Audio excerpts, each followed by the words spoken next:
یہ عرض کر رہا تھا، جو میں بیان لے کے چلا تھا، بیان یہ تھا کہ بینکوں میں لکھا ہوتا ہے روپیہ بچائیے کل کام آئے گا. اب پتہ نہیں لکھا ہوتا نہیں ہوتا، پہلے بہت لکھا ہوتا تھا. تو ان کا مقصد کیا ہوتا ہے؟ روپیہ ہمارے اکاؤنٹ میں ڈال دیں، ہمارے پاس، یعنی اپنا اکاؤنٹ کھول کے ہمارے پاس سیو کر لیں. آپ کے کل کام آئے گا، ہمارے آج ہی کام آ جائے گا. وہ آپ کے کل کی فکر کر رہے ہیں لیکن اپنی آج کی فکر کر رہے ہیں. سمجھتے ہو کہ نہیں سمجھتے؟ یہ ہے راکٹ سائنس. یہ سمجھنے کے لیے بہت ڈیپ میں جا کے آپ کو سوچنا پڑے گا. دنیا اسی کا نام ہے. اسلام کیا کہتا ہے بھائی؟ اسلام یہ کہتا ہے روپیہ بچائیے کل کام آئے گا. لیکن کل کا مقصد کیا ہے؟ موت کے بعد کی بھی ایک زندگی ہے، وہ کل یقینی ہے. اور بچائیے کا مقصد یہ نہیں بینکوں میں رکھ دو. بچائیے کا مقصد کیا ہے؟ صدقہ اور خیرات کرو. اپنی قبر کے لیے بھی پیسہ بچاؤ، سارا دنیا میں کھا کے ختم نہ کر دو. سارا دنیا میں کھا کے ختم نہ کر دو. نبی صلی اللہ علیہ وسلم کے گھر میں ایک ہدیہ آیا، کوئی کھانے پینے کی چیز تھی. آپ صلی اللہ علیہ وسلم بھوک کی حالت میں گھر تشریف لائے. سیدہ عائشہ سے پوچھا کچھ کھانے کو ہے؟ سیدہ عائشہ نے فرمایا حسب عادت، حسب معمول نہیں. سمجھ رہے ہو؟ کچھ کھانے کو ہے؟ فرمایا نہیں. پھر فرمایا کہ ہاں کہیں سے کچھ ہدیہ آئے تھے، یعنی ہمارے گھر میں تو کچھ بھی نہیں ہے، البتہ کہیں سے کچھ کھانے کی چیز ہدیہ آئی تھی، وہ میں نے صدقہ کر دی. اندازہ لگاؤ یار، گھر میں فاقے چل رہے ہیں اور کھانے کی چیز کیا کی جا رہی ہے؟ بولو، صدقہ. فرمایا تھوڑی سی بچا لی ہے، کچھ کھر تھے بکری کے یا کچھ اس طرح کی کوئی سری تھی. فرمایا تھوڑی سی بچا لی ہے میں نے، وہ بچ گئی ہے. مجھے ایک بات بتاؤ، میں اور آپ ہوتے تو ہمارا حال کیا ہوتا؟ میٹر گھومتا کہ نہیں گھومتا؟ سب سے پہلے تو میٹر یہ گھومتا کہ گھر میں ویسے ہی کھانے کو نہیں ہے. سب سے پہلی بات تو یہ بینک والے کیا کہتے؟ بچائیے کل کام آئے گا. آپ نے بچایا کیوں نہیں؟ صدقہ کیوں کیا آپ نے؟ کیا خیال ہے بھائی؟ اب کل تو کچھ بھی کام نہیں آ رہا، یعنی شام کے وقت کھانے کے وقت تو کچھ چیز ہی نہیں ہے کھانے کو. دوسری ہمیں بڑا اشکال یہ ہوتا کہ ایک تو گھر میں ویسے ہی فاقے چل رہے ہیں، اوپر سے کچھ آیا تو اس میں سے بھی آدھا صدقہ، تھوڑا سا بچا لیا. تو میرے اور آپ کے کیا جذبات ہوتے؟ آدمی کو ٹائم پہ گھر میں کھانا نہ ملے، میٹر کیسا گھومتا ہے کہ نہیں گھومتا؟ خواتین کو اکثر شکایت ہوتی ہے ہمارے میاں بڑے بد اخلاق ہیں. دیکھو میں بھی کسی کا میاں ہوں، جب ٹائم پہ کھانا نہ ملے اور بھوک لگ رہی ہو نا تو کھوپڑی بولو سب مسلمانوں کی گھومتی ہے. یہ کامن مسئلہ ہے. یہ کیا ہے؟ جب بھوک لگ رہی ہو اور آپ نے گھر میں کھانے کا بتا، میرے ساتھ تو مسئلہ ہی مجھے پہلے بتانا پڑتا ہے کہ کس گھر میں کھانا ہے، کیونکہ گھر والوں کو پتہ نہیں ہوتا کدھر جائے گا، یہ کدھر کو ٹن مارے گا. تو میں نے بتا بھی دیا ہو کہ گھر میں کھانا بنا لو، میں آؤں بھوک لگ رہی ہو اور کھانا نہ ملے تو بہرحال ہم تو بد اخلاق لوگ ہیں بھائی. کھوپڑی گھومتی ہے کہ نہیں گھومتی؟ غصہ آتا ہے کہ نہیں آتا؟ کیونکہ بھوک لگ رہی ہے. اور پھر غصہ اس لیے بھی آ جاتا ہے آدمی کو کہ اس کی وجہ سے آگے کا سارا شیڈول آؤٹ ہو جاتا ہے. کھانا ٹائم پہ ملے، گھنٹہ بیٹھ کے انتظار کرو، پھر آگے کسی کو ٹائم دیا ہوا ہے وہ بھی میٹنگ لیٹ ہو جائے گی، جتنے سارے کام ہیں ڈیلے ہوتے چلے جائیں گے. اس لیے بھی کھوپڑی گھومتی ہے. بہرحال ہم تو بد اخلاق لوگ ہیں، اللہ ہمیں بھی با اخلاق بنا دے، نبی جیسے اخلاق دیتے ہمیں بھی. لیکن سید الانبیاء صلی اللہ علیہ وسلم کے اخلاق دیکھو بھائی، بھوک کی حالت میں. اور نبی کی بھوک کی حالت وہ نہیں تھی جو میری اور آپ کی بھوک کی حالت ہے. ہماری بھوک ہوتی ہے صبح 2 پراٹھے کھائے ہوئے ہیں، دوپہر لنچ کا ٹائم ہے، بھوک بھی کنفرم نہیں ہے کہ محسوس سی ہو رہی ہے کہ شاید بھوک لگ رہی ہو، اس پہ ہمیں غصہ آ جاتا ہے. نبی صلی اللہ علیہ وسلم کی جو بھوک تھی نا وہ ایسے نہیں تھی. وہ کئی وقتوں کے فاقوں کے بعد جو آپ کی بھوک تھی اس کو آپ صلی اللہ علیہ وسلم بھوک کہا کرتے تھے. سمجھتے ہو کہ نہیں سمجھتے؟ اس کنڈیشن میں نبی گھر میں آ رہے ہیں, سیدہ عائشہ سے پوچھ رہے ہیں کچھ کھانے کو ہے, اور جواب مل رہا ہے کہ کچھ آیا تھا لیکن میں نے زیادہ صدقہ کر دیا, یہ تھوڑا سا باقی رہ گیا ہے.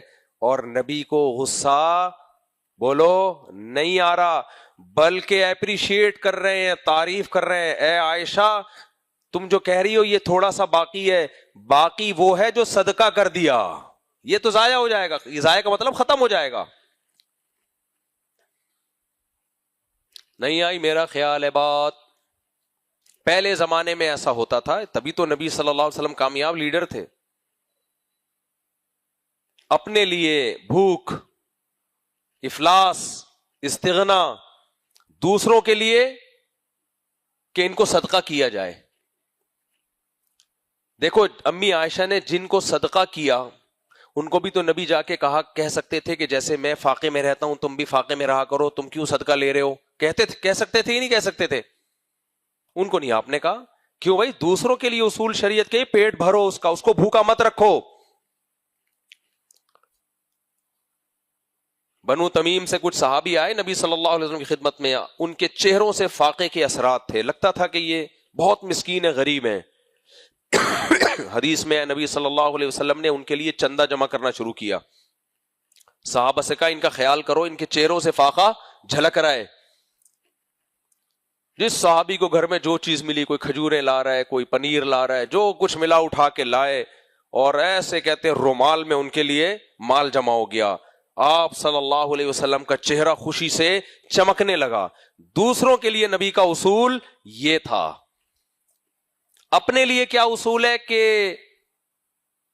فاقوں پہ فاقے, اور تھوڑا سا گھر میں آیا تو ترغیب دے رہے ہیں امی عائشہ کو کہ تم نے اچھا کیا صدقہ کر دیا, کیونکہ جو صدقہ کیا ہے وہ باقی ہے, جو رہ گیا وہ باقی نہیں ہے, وہ تو ختم ہو جائے گا. آج میری اور آپ کی عادت کیا ہے, اپنے پیٹ بھر رہے ہیں, دوسروں کے لیے اصول یہ کہ ابھی کیا بتاؤں میں, پھر باتیں دوبارہ سے اٹھتی ہیں. ابھی وہ پنجاب کے اماموں کا تنخواہوں کا مسئلہ چلا ہے نا, پنجاب کے اماموں کے ساتھ حکومت تعاون کر رہی ہے, تو ہم لوگ کہہ رہے ہیں کہ نہیں, علماء کو استغنا کے ساتھ رہنا چاہیے, حکومت سے رعایت نہیں لینی چاہیے. بھائی اپنے لیے یہ اصول ہونا چاہیے, سمجھ رہے ہو, اپنے لیے اصول. مجھے چاہیے میں تعاون نہ لوں, آپ کو چاہیے آپ تعاون نہ لیں. دوسرے کے ساتھ جب تعاون ہو رہا ہے تو ہمیں چاہیے کہ تعاون ہو. اسلام استغنا اپنے لیے سکھاتا ہے. حضرت مفتی رشید احمد صاحب رحمہ اللہ تعالی نے اصل فتاوی میں لکھا کہ مدارس کو چاہیے کہ حکومت سے رعایت مت لیں, کیونکہ رعایت لینے سے پھر حکومت کی بولنی پڑتی ہے. تبھی جامع الرشید حکومت سے کوئی رعایت نہیں لے رہا, یہ خامخواہ کا الزام لگایا ہوا ہے. مجھے اب لوگ نا وہ بھیج رہے ہیں, دیکھو مفتی رشید احمد صاحب نے کہا کہ مدارس کو چاہیے حکومت سے رعایت مت لیں. میں نے کہا مفتی رشید احمد صاحب نے مدارس کے بارے میں یہ بات کہی ہے, مساجد کے اماموں کے بارے میں یہ بات نہیں کی. اگر ان کو پتہ چلتا تھا کسی مسجد کے امام کو کہیں سے رعایت مل رہی ہے تو وہ استغنا, اپنے لیے ان کے اصول کچھ اور تھے, دوسروں کے لیے اصول کچھ اور تھے. دوسروں کے لیے تو وہ کہتے تھے کہ بھائی, میں ایک مثال دیتا ہوں, ان کی رائے یہ تھی کہ مدرسے کے اساتذہ کی تنخواہیں زیادہ ہونی چاہیے. خود کبھی تنخواہ نہیں لی, جو لی وہ بھی صدقہ کر دی, مدرسوں کو واپس کر دی. نہیں آئی سمجھ میں بات. ہمارے شیخ حضرت مفتی رشید احمد صاحب دارالعلوم کورنگی کراچی میں جتنے سال پڑھایا, بقدر ضرورت تھوڑی سی تنخواہ لی بھی تو وہ بھی ساری واپس کر دی. لیکن خود اپنے بارے میں پتہ ہے کیا اصول تھا, میں نے کئی بار سنا ہے کہ مدرسے میں ٹیچروں کو تنخواہیں تھوڑی نہیں بلکہ زیادہ دینی چاہیے. نہیں آئی بات سمجھ میں. اب یہ کتنی بری بات ہوتی, میں کسی مدرسے کا محتمم ہوں, ساری مراعات میں لے رہا ہوں, جب ٹیچر آتے ہیں تنخواہ مانگنے میں کہتا ہوں تنخواہ تھوڑی ہونی چاہیے کیونکہ علماء کا غریب رہنا زیادہ اچھا ہے, دنیا کی محبت پیدا ہوگی, صحیح ہے نا, اس سے سادہ زندگی ختم ہو جائے گی. تو وہ کہے گا نا خود تو ماشاءاللہ بھائی جناب سادگی کہیں دور دور سے بھی نظر نہیں آ رہی, تو یہ غلط ہو جائے گا. لیڈر کو چاہیے خود دے قربانی, اور ماتحتوں کے لیے قربانی والا نہیں, ماتحتوں کو قربانی کا بکرا نہ بنائے, مفتی رشید احمد صاحب رحمہ اللہ تعالی جو میرے شیخ تھے وہ تنخواہ نہیں لیتے تھے، لیکن مدرسے میں ان کا اصول یہ تھا کہ ٹیچر کو تنخواہ تھوڑی نہیں بلکہ زیادہ دی جائے گی، ساری ضرورتیں اس تنخواہ میں پوری کرے وہ۔ حضرت مفتی تقی عثمانی صاحب، ان کا بھی یہی اصول ہے کہ مدرسے میں دارالعلوم کورنگی میں جو طلبہ اساتذہ ہوں گے ان طلبہ کو رہائش بھی اچھی دی جائے گی، ٹیچروں کو تنخواہیں بھی اچھی دی جائیں گی اگر مدرسے کے پاس گنجائش ہو۔ لیکن اپنے بارے میں پتہ ہے کیا اصول؟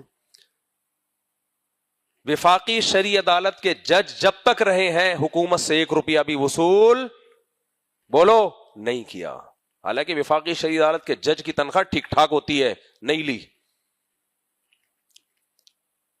عجیب بات ہے، خود تنخواہیں لیتے رہو، دوسرے جب آ رہے ہیں تو اس میں رکاوٹ ڈالو۔ واہ واہ واہ واہ، سبحان اللہ۔ مارکیٹ میں کیا چل رہا ہے؟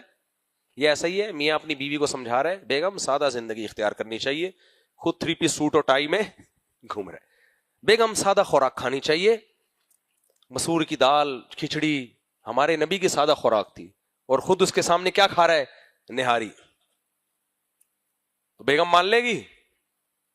نہیں آئی نا سمجھ میں؟ بیگم کہے گی بھائی یہ کیا بات ہے۔ خیر، تو دیکھو نبی صلی اللہ علیہ وسلم نے کیا فرمایا کہ اے عائشہ جو تم نے صدقہ کر دیا وہ ہے باقی، اور جو نہیں کیا وہ باقی نہیں ہے، ختم ہو جائے گا۔ تو اسلام کا جو کانسیپٹ ہے نا کہ پیسہ بچائیے کل کام آئے گا، وہ کانسیپٹ سمجھ میں آیا کہ صدقہ کرو یہ بچانا ہے، بینکوں میں رکھنا بچانا نہیں ہے۔ رکھو ضرور اگر ضرورت ہے تو، ضرورت کی وجہ سے رکھنا ایک الگ بات ہے، لیکن یہ مت سمجھو یہ ہم بچا رہے ہیں، نا نا نا، یہ بچ نہیں رہا، بچ وہ رہا ہے جو خرچ ہو رہا ہے۔